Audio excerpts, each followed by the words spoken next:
Are we ready to get going here? I think I am. All right. So, here we are, ready to get into chapter 10 of the Cloven Tree. But I have something I want to show you first. I've been playing around and learning how to use some features on Twitch. And so, there are a few things in the channel points award rewards that you can use now. Um, Things like this. I aim to misbehave.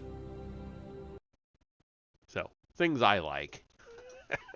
But there are four of them right now. I disabled most everything else. There's just like hydrate and stretch, and then that one and three others. So if you want to check them out, and you can play them at any time, use some of those channel points that are otherwise really what's the point? Um, so anyway, that's enough of that. Let's get into our 10th chapter here.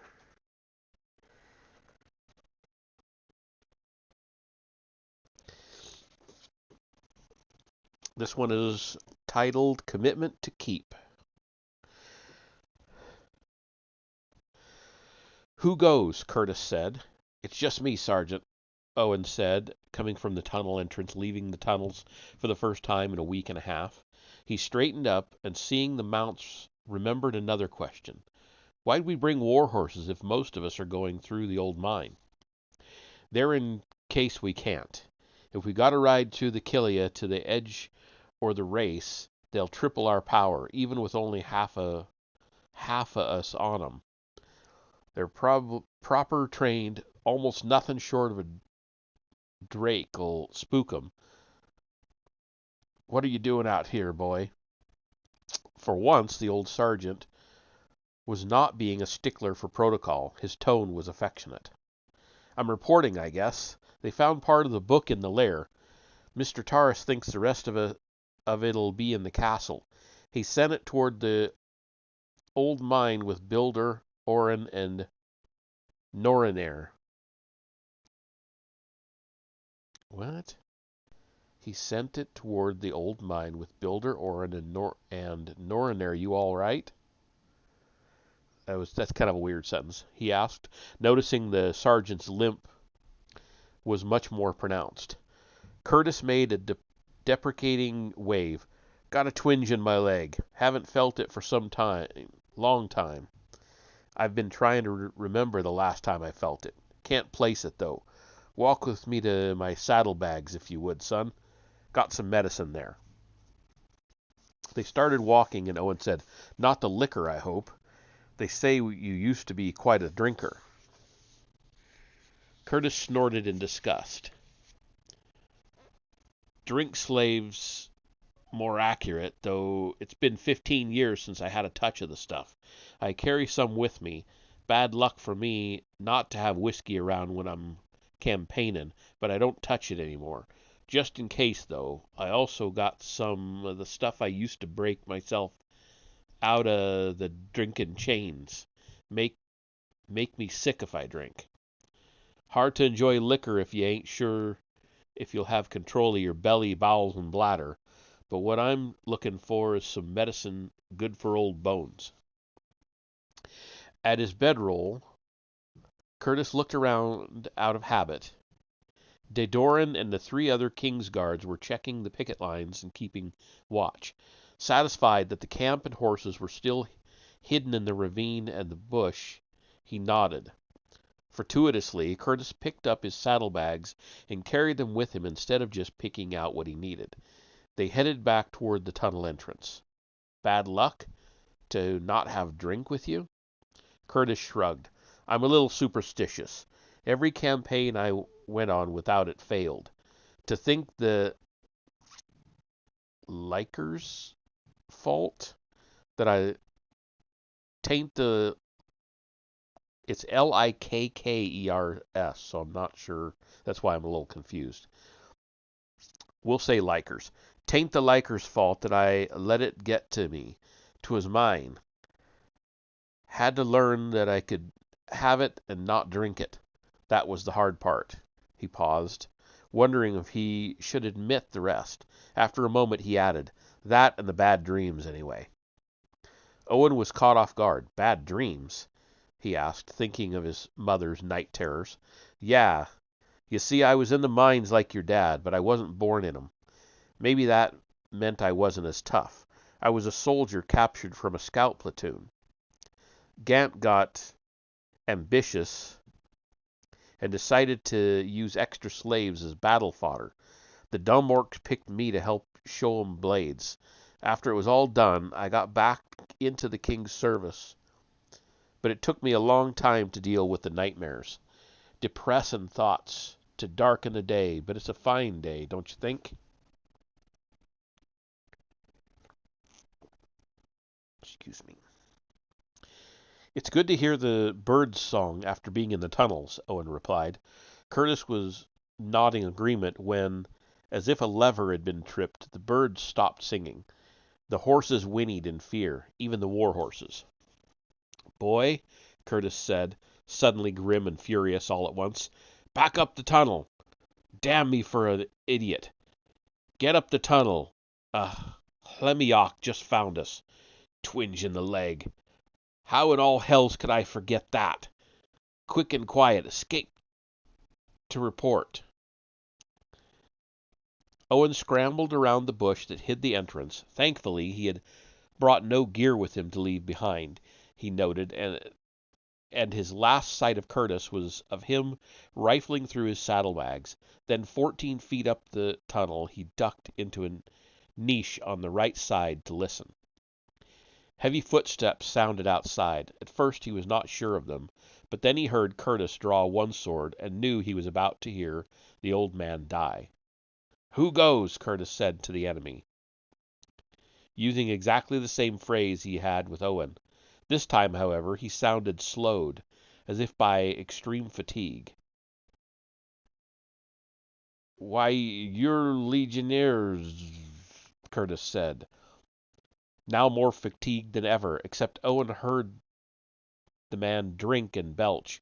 "Well, you ain't tagging me without a fight." Tagging me without a fight. I guess he's slurring already. He only had one sip of alcohol.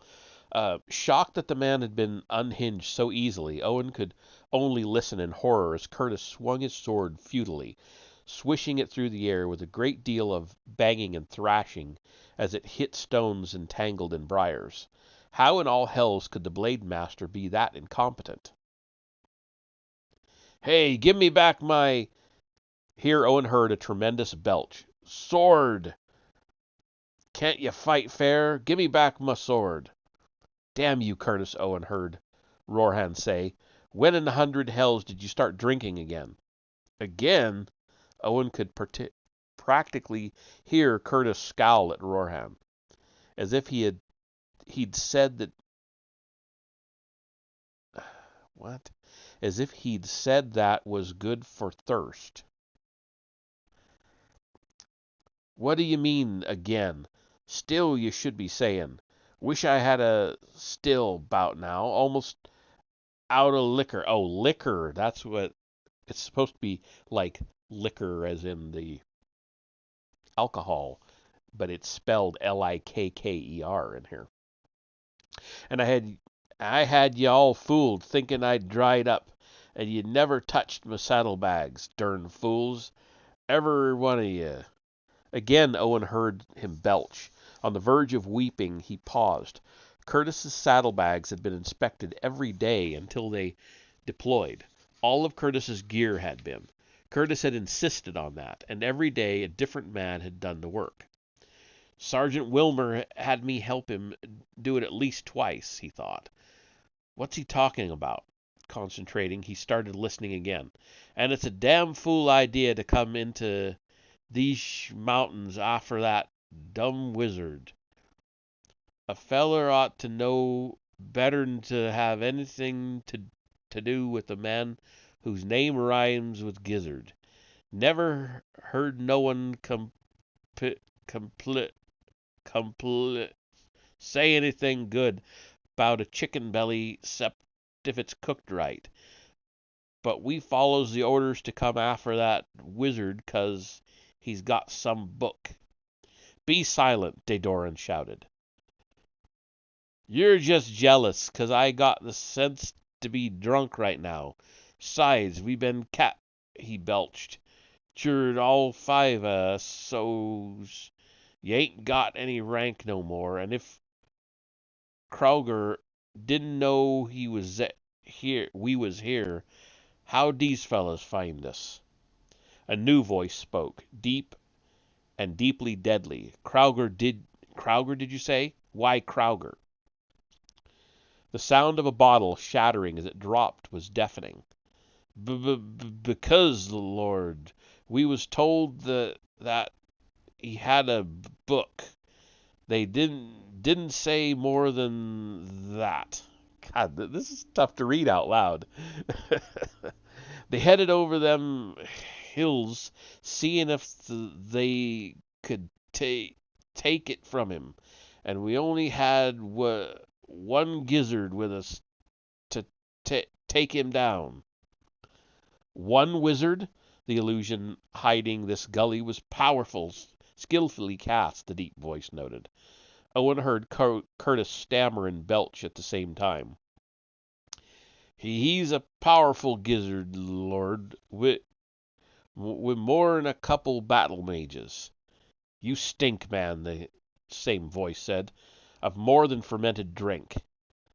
I's just getting ready to latrine when your boys caught me, Curtis said, sounding terrified. Stupid drunkard. Elf, clean him up. Captain, let us take these warriors, the evil voice said, putting a very ironic emphasis on the term, and their horse contingent to Brask. He has been screaming for more slaves and livestock. Let us provide for him. Yes, Lord Despair. Do you wish me to send runners to the other banner companies or to Krauger? No, we can contact them from Brask's fortress.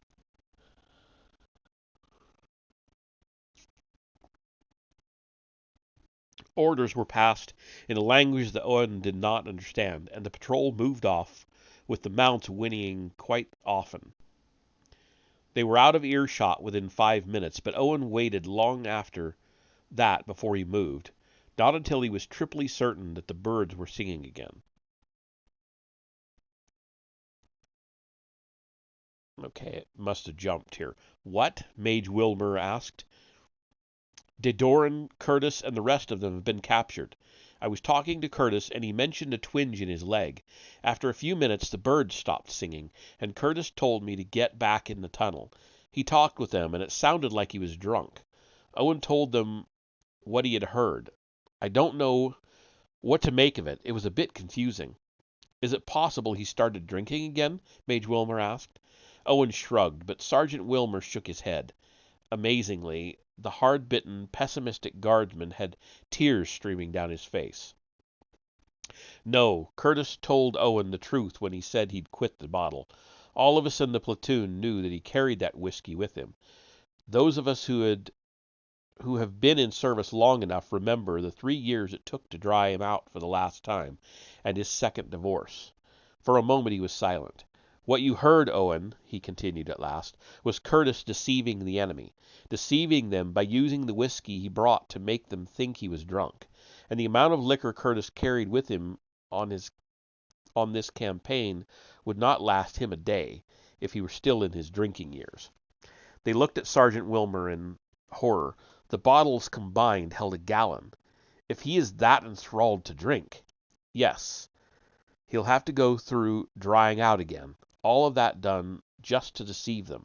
That's the bravest act I've ever seen or heard any man do. Now, what do you think we should do about it, lad?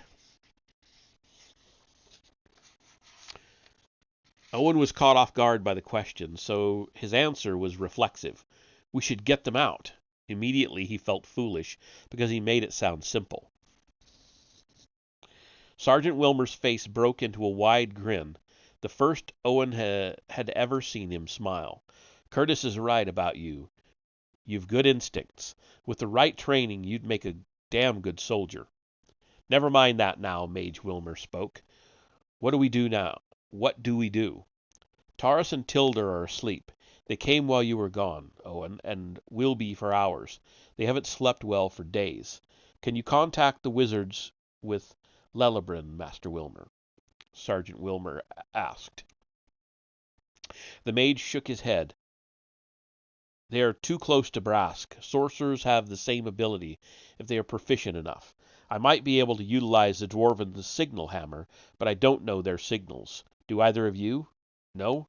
Then we have to send someone to warn Lelebrin. Grab all your gear, Owen, the sergeant said. You know where the forward command post is. Lelebrin will want to hear this from you anyway. Tell him that my recommendations to rescue them, since they're being taken to Brask Fortress. If we don't, the mission will be compromised eventually. Any questions? This means we're committed, doesn't it? That's up to the captain, but most likely yes. Maybe I'd better take as much as I can. If things go wrong, we'll need everything we have. And more, Sergeant Wilmer said, smiling approvingly. Good instincts, like Curtis said. Just don't kill yourself taking too much. Anything else? Owen started to shake his head, but caught himself. Why did Curtis have someone search his gear every morning? Sergeant Wilmer harumphed. Get going, you son of a hide-monger. Tell Lelebrin, Brander, or your father. Within 10 minutes, with the two Wilmers' help, Owen loaded up on gear his own and over his own body weight worth of the rest. Sergeant Wilmer was worried that he was overdoing it, but Owen snorted. It's only 7 miles or so, and with that he set off. He is a strong man, the mage noted to the sergeant. Yes. Let's get as much ready for when Taurus and the dwarf awaken as we can. First, I'll go to the end of the tunnel to see if I can sense the Legionnaires' numbers from there. Then I will let you rest. The mage agreed, and the soldier set off to the entrance, vowing that no matter how long he lived, he would never voice his suspicion that Curtis couldn't have been so selfless for anyone but Oxbow's son. At Breeson's choke, Owen paused to rest and catch his breath. It's only 7 miles, he berated himself now. Yeah, all uphill at a crouch. I'll be lucky if I make it there by my birthday. Now I'm starting to sound like Sergeant Wilmer. Chuckling to himself, he stood and carefully walked through the choke, trying to keep from getting stuck in the narrow sections of the passage. The far end was the most dangerous, for here it went downhill fairly steeply. Owen negotiated it carefully, using a staff to help maintain his balance. After another hour, he passed the gallery that he personally thought of as the cemetery and started passing the other gallery, where they had stowed most of the weapons from the old battle at the choke. There Owen paused, and he looked into this chamber. Seeing the old bags and blankets they had used to wrap the weapons for travel, he remembered Lelebrin's instructions at the time. Put the most usable blades on the outside, my friends. Almost impulsively, he grabbed the 2 bags right at the entrance of the tunnel, another 250 pounds of gear. He nearly regretted it. The next few hours were some of the most strenuous of his life, but Owen felt for some reason that letting the bags go would be worse than not taking them. He carried on stiffly but determinedly, nearly running into Castor at the end of it. Hold, Owen! Whoa, that's over 500 pounds of equipment. What's going on? Sit down and let's take some of that. They practically stripped Owen and they gave him water. Gasping after swallowing over a quart straight, he quickly briefed them. Come on, Owen, Lelebrin will want to hear this, he said. They took the fresh equipment, but left the bags Owen had set down. They came into the command center after half an hour, and Owen heard his first word of the castle. They have completely rebuilt the main keep, Captain Brander, one of the scouts said. The outer walls are still arranged as before the raiders sacked the place, but 300 paces into it they have built an inner wall and a lesser keep. This tower is only at the eastern end of the inner wall. The inner courtyard is fully as large as the outer, and the main keep has been rebuilt back upon its ancient foundation, leaving nearly half the tunnel entrances to enter into the new courtyard. And the old main keep outer wall has been entirely removed. There are stables in the outer court and huge smithies as well. Slaves and orcs are moving constantly during the day. What of the garrison? Brander asked. The greatest fortress in the world was useless if it was not garrisoned. Unfortunately, it is very strong in number, Braster reported. I saw 2 different uniforms, and I make it to be 2 battalions of orcs, and the inner court has 24 wormlings chained in it. I think they are slaves for the sorcerer's experiments. Worst of all, they have legionnaires.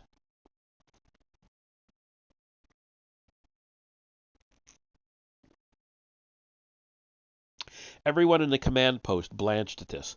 The undead were worth 10 times their number of orcs. How many? Brander asked. I counted over 200 before I came to report. Someone whistled lowly. I expect that to mean at least 500 Legion men and at least 1,500 orcs, if not 2,000 or more. The good news is they have no trolls. Brander was the first to speak what everyone was thinking. Captain Lellebrun, we cannot be expected to go against that many in the garrison, not with light regiment of undead and a fleet of dragons to boot. The scout platoon should return to the Grand Regiment. Lellebrun reluctantly began to nod when Owen blurted out, "We can't." "What did you say, Owen?" "We can't leave. Dedoran, Curtis, and the others were captured by a group of legionnaires, led by a flesh demon, and he had them taken to Brask." Owen reported the sudden arrival of the undead, with the Hlemiok.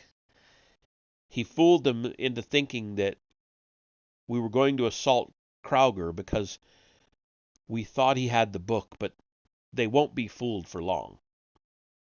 "How'd he manage to do that?" Owen swallowed. "He pretended to be drunk. I think they were fooled completely. Sergeant Wilmer sent me to report, with his judgment that we can't fall back or the mission's over." "We would need the Grand Regiment to battle that many of the undead, let alone the orcs." "The Grand Regiment is a month away on foot. They may as well be on Kelgum's moons at that distance." "Sergeant Wilmer's assessment is right, Lellebrun," Thames said. "If we do not try it now, we never will."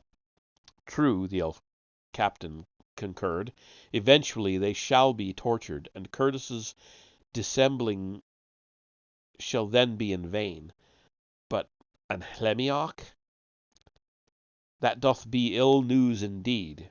We would have little chance against such a foe, and the Grand Regiment doth be beyond reach, since we are now horseless, with the tunnels our only option."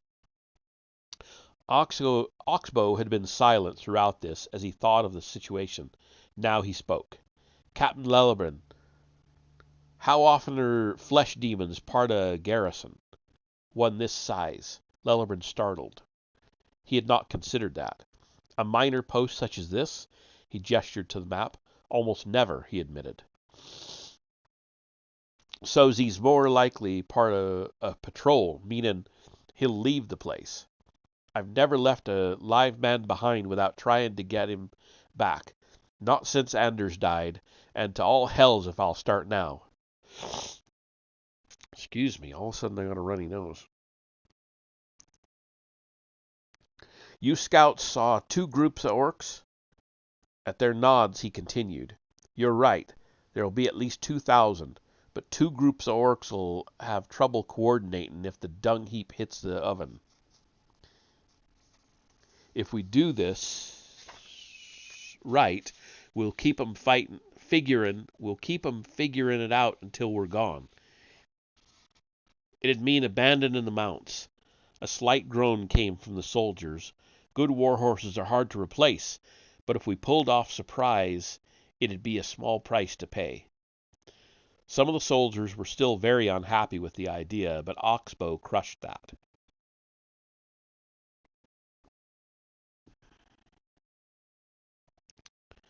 Would you rather have a clean getaway or a run-in fight with legionnaires?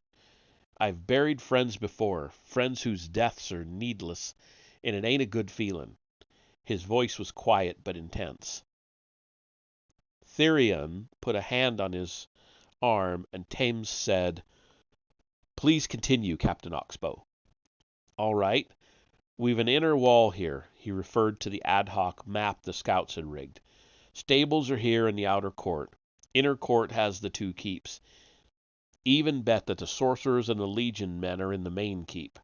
Orcs will be in the lesser keep, maybe in the outer court too. They'd take the prisoners to the orcs for torture. That'll mean the lesser keep. Even if orcs are bunked in the outer court, they ain't going to put prisoners there. The small drakes are in the inner court." Again the scouts nodded. Oxbow went on. "That means they're probably slaves, like the one you said. The book will be in the main keep with the mages, so we use the tunnels to put teams in the keeps. A hefty squad for the big one, made of the swiftest and strongest, and a small team to rescue the prisoners. The elves should be in both parties, as they're the most experienced. Most of the mages should go into the keep to find the book, and fight the sorcerers and undead, if need be. Say we put archers on the walls for overwatch and keep everyone else in reserve." He looked at Castor. "How are your archers at dark slipping?" "You mean shadow stealth?" Castor asked, and Oxbow nodded. "I'm battle mage enough to reach the top of the outer keep, I think, but we'd need siege quivers, say 1,000 arrows apiece." "What?" "At least. A fort this size, with slaves and without trolls, has to have a light regiment, minimum, but not just a battalion. I'd say 3 battalions of orcs at least. Even with wizards, that much danger, that many arrows hidden by the weird, they would sense it. They would have to." "No, they won't. Not with a flesh demon in the fort. They'll just think they're nervous." "About him," Oxbow said, and Castor blinked, but nodded as Oxbow went on. "If surprise is lost, the archers will feather as many of the orcs as possible, and if they can't hold them, they drop back into the tunnels to free as many of the slaves as they can. The rest of us'll storm the inner court to support the 2 squads in the keeps. If we have to, we cut the drakes loose for added confusion. Anyone who makes it back to the tunnels, link up with the Wilmers and Taurus." "And Tilder," Brander noted. "Right," Oxbow agreed. "Then head for the old mine where Taurus sent Builder, Orin, and Norin. The rest of us would then try to cut our way out through the gate, taking mounts from the stables. Once there, we ride whichever way we can, probably for the southern race, like you mentioned in Marshburg, Lellebran. If we pull off stealth, then we all go by the tunnels and spare our horses the burden of seeing us die. They won't keep war horses long anyway. If the Hlemiok don't leave, then we wait and don't fight unless we're spotted. If we're spotted and the flesh demon's still there, we try to cut the drakes loose, 'cause that sure as all hells won't make things worse at that point. And I say we do it 2-3 hours after midnight, when they'd least expect men to fight orcs." Okay.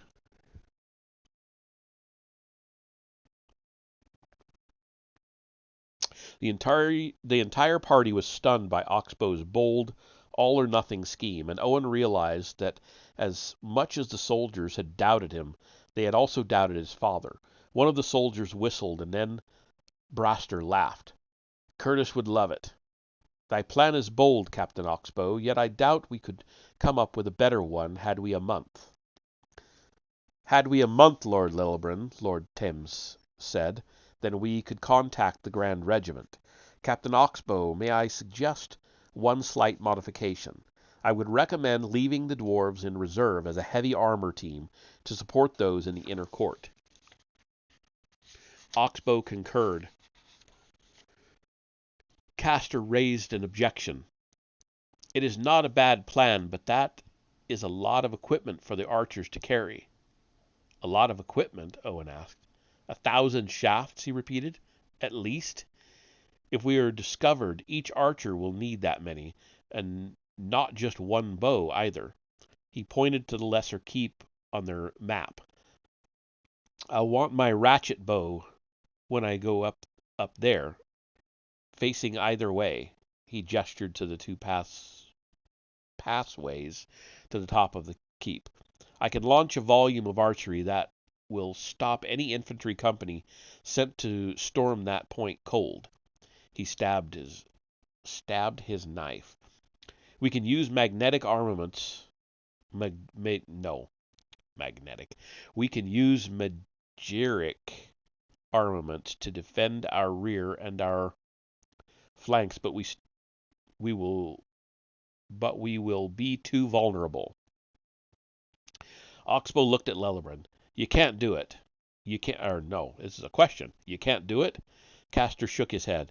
No, we'll do it. What I'm saying is the enemy can send infantry companies to attack us, and we will be all alone. There is not enough of us in the 12th Scout Platoon to accomplish all the tasks and have infantry support for us when they storm the walls. With the right equipment, we can hold them a good while, but if we're under shadow stealth, we can only go up once. We'll need more to hold than can be carried in one trip. Brander looked at his dwarves, all of whom were looking at him. They nodded, and he returned it. Then he looked at Castor. We will lend to you of our native strength, the dwarf captain said. That will allow you to carry all that is needful. Wilt that not hinder thy team, Captain Brander? Splenlath asked. No, men have far more strength than they realize. What will you require, Sergeant Castor? The discussion became technical for a few moments as the platoon's archers and battle mages discussed what would and would not affect the shadow stealth of 1 to 5 archers, especially with an Hlemiok in the fort. This was most critical to the plan. An armed overwatch would be necessary no matter what they did, and it would have to have the combat power to affect whatever battle took place in the courtyards. Then Otherin pointed out the critical weakness of this plan.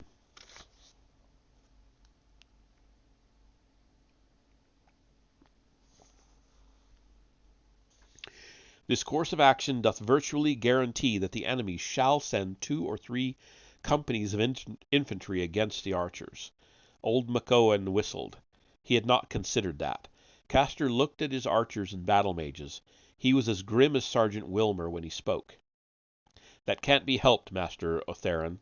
We can't place wizards upon overwatch, not and maintain our stealth. We must have an overwatch, if only to tell the other sections when to begin. If we are fortunate, the overwatch can maintain stealth till we leave and just slip away. But if we aren't that fortunate, we'll be able to feather 2 or 3 companies at least before they storm us, and probably 1 or 2 after, and we are all skilled at repelling. Yet if any of ye hath to repel to the courtyard, they shall be right upon ye, Splenlath said. Thus we are the king's guard, Blister said. It's what they pay us for. Lellebran asked, Doth any of us have a better solution? The entire team shook their heads. Then let us prepare to implement this design of Captain Oxbow's. Fully fleshed out, the plan was this. Of the 34 members of the mission team there, 12 were assigned to the squad detailed to penetrate the Great Keep. 7 of these would be wizards, including the 3 elven wizards, who would attempt to identify and secure the book without being seen. Should that fail, the other 9 would support them. The three best archers, including Castor himself, would have the most dangerous task. They would have to climb up the towers or walls of the fortress to lay down archery support. Each man selected was good at night archery, and any of them could feather the river snipe in the head from 50 feet at least. Perhaps most critical of all, they would be the eyes of the mission, to see if the legion company of the demon with it left. The 6 dwarves would be held in reserve in full armor in case the situation was completely lost. Dwarves train extensively for heavy formation fighting, and a dwarf wearing 200 or 300 weight of steel is very formidable indeed. Oxbow would command the yard squad of 10 men. This squad would deploy ahead of the dwarves if they were discovered. The last 3 members of the mission, the 3 elven warriors, Lelibran, Istorin, and Zothras, would infiltrate the lesser keep to free the prisoners. Owen was assigned to the main keep force in case drakes, golems, or evil giants were in the fortress's capital. His crossbows would give that team a massive amount of combat power. At first, things went well. Everyone rested for the rest of the day. After 10 of them returned to the command post for more weapons, particularly arrows, crossbows, and bolts. They prepared their teams without incident, and no one was spotted when the Overwatch deployed.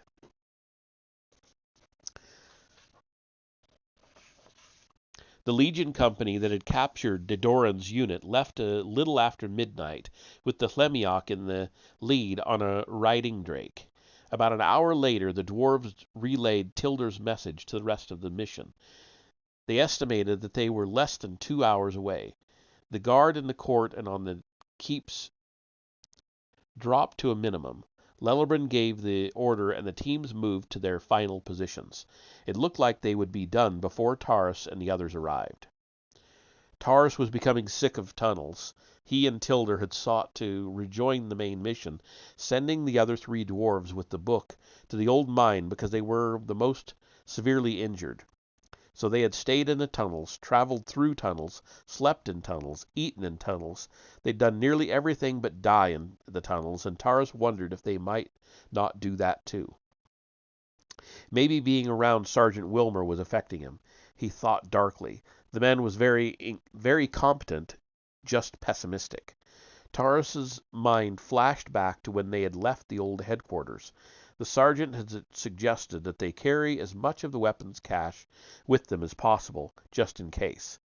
Tilder had then volunteered the use of his brother's destroyed shield, the 2 dwarves had swapped, as an improvised travois to carry more. After selecting another shield from the dwarven spare stores, muffled by blankets and lightened by Mage Wilmer's casting, if it hadn't been lightened, a horse could not have pulled it, they had left the command post, Taurus taking the first turn pulling the shield. Now, several hours and several turns of pulling the travois later, Taurus was wondering what would happen next when Tilder, who was in front, signaled a halt. When stopped, they heard what had given the dwarf pause, a brief, erratic scuffling from the tunnel ahead. The dwarf and the sergeant readied weapons and slowly went around the corner. The scuffling stopped after they disappeared out of sight, but no sounds of battle came. Then Tilder reappeared, weapons stowed. "Come, we need you." They went around the corner and came to a gruesome sight. "Castor!" Mage Wilmer breathed, coming to the injured man. Taurus saw that the chief archer was covered with blood, with a broken arrow in the leg. His stomach was slashed in at least 2 places, and Taurus could smell that his intestines had been breached. Mixed in was the smell of burnt flesh and hair, and Taurus could see that the injured bowman had cauterized his own wounds. He was lying against a boulder, and it seemed he'd been trying to drag 2 huge leather bags further into the tunnels. The mage and the sergeant were poring over him, seeing what could be done. Within minutes, Sergeant Wilmer shook his head, though the mage did not want to give up. "Stay with us, Castor. You'll need a good surgeon, but we can keep you alive until then." Castor shook his head. I'll be gone in minutes, Master Wilmer. We had to storm the fort to surprise them. Worked for a bit, but the orcs wouldn't break for anything. He started coughing and blood came out of his mouth. It's all gone to hells. They sent 100 orcs at least to clear us off the wall. Blister and Hot Hands were holding them off, but I was going to be overrun. Tried to free the slaves. Bags are full of weapons, but I'm too weak. He coughed. Even the strength the dwarves gave us is fading. The arrow was poisoned, Mage Wilmer stated, not questioning. Castor nodded, almost taking as much effort as speaking. And blade was Legion steel. But I got him, knocked him off the wall, and a drakeling flamed him. Rest, you'll be fine, the mage said. No, the sickness nearly has me. I won't join the undead. Free the slaves, hundreds, thousands. He coughed again, sending more blood cascading over his torn front. Then when he stopped, he said, Wilmer, will you assist me? Sergeant Wilbur nodded, and the mage objected. This cannot be, Sergeant. The soldier cut the wizard off as he helped Castor remove his chainmail. It's his right as a Legion fighter to decide. He's decided. Castor drew his dagger, and grabbing it in both hands, he placed the point on his chest. To stand where no man stands, and he drove the blade into his own heart. Until there all men stand. Thus we are the King's Guard, Sergeant Wilmer finished the quote. On the last word he drew his sword, and to the shocked horrors of the others, he swiftly beheaded Castor. Sleep in peace now, brother. You stood well. Then he saw the others looking at him. What did you expect? No one answered, and the sergeant swiftly took every personal effect from Castor's lifeless body, as well as all of his weapons except the dagger. The quiver and bow he gave to Taurus.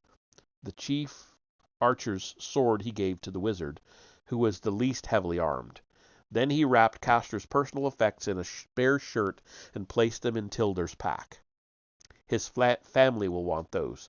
Tilder, can you find the slave galleries? I can, Sergeant, was the stoic reply. Good. Let's find them and make use of these blades. Following Tilder, the sergeant headed into the next set of galleries, rage now replacing his pessimism. Taurus and the wizard followed, bringing the bags as well as the travois. The Dragoneer was still in a dark mood, though now it had nothing to do with the tunnels. And that is the end of that chapter. So that takes us on to chapter 11 for next time. Courting Order is what it's called.